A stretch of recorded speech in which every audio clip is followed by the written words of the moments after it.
আসসালামু আলাইকুম এভরিওয়ান, সবাই কেমন আছেন? আজ আমি মুড়ি ঘন্ট রান্না করব, সেটাই আমি আপনাদের সাথে শেয়ার করব। এর জন্য আমি মুগ ডাল ভেজে নিচ্ছি। এই আমার মুগ ডাল বাদামি কালারে এসে পড়েছে। এখানে আমি এখন ডালগুলো সিদ্ধ করার জন্য আমার এখানে পরিমাণ মতো পানি দিয়ে দিতে হবে। এখন এখানে আমি পানি দিয়ে দিচ্ছি। এখন আমি এটাকে একটু ঢেকে দেব। এই আমার মুগ ডাল সিদ্ধ হয়ে গেছে। এখন আমি এগুলো রেখে দিয়েছি।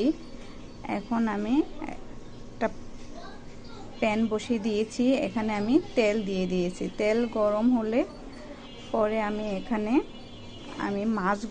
মাছের মাথাগুলি ভেজে নেব। রুই মাছের মাথা দিয়ে আমি রান্না করছি মুড়ি ঘন্ট।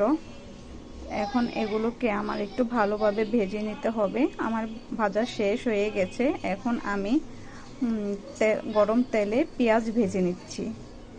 পেঁয়াজগুলো যখন ভালোভাবে ভাজা হবে, এখানে আমি আদা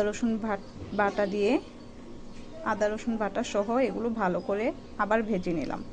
তারপর পরিমাণ মতো পানি দিয়ে এখানে হলুদের গুঁড়ো, ধনিয়া গুঁড়ো, মরিচের গুঁড়ো এবং জিরে গুঁড়ো দিয়ে ভালো করে কষিয়ে নিচ্ছি। কষানো শেষ হয়ে গেছে। এখন এখানে আমি আমার মুগ ডাল যেগুলো সিদ্ধ করে রেখেছিলাম সেগুলো আমি দিয়ে দিলাম। এখন এগুলো আমি ভালো করে কষিয়ে নিচ্ছি। এখন কিছু কাঁচামরিচও দিয়ে দিলাম এখানে। তারপর আমি ভাজা মাছের মাথাগুলো দিয়ে দিলাম। এখন পরিমাণ মতো পানি দিয়ে আমি ঢেকে দেব। এখন ঢাকনা খুলেছি।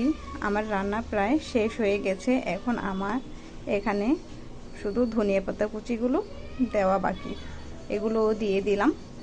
মোটামুটি আমার রান্না শেষ হয়ে গেল। কেমন হলো রান্নাটা আপনারা সবাই দেখে বলবেন। আমার কাছে তো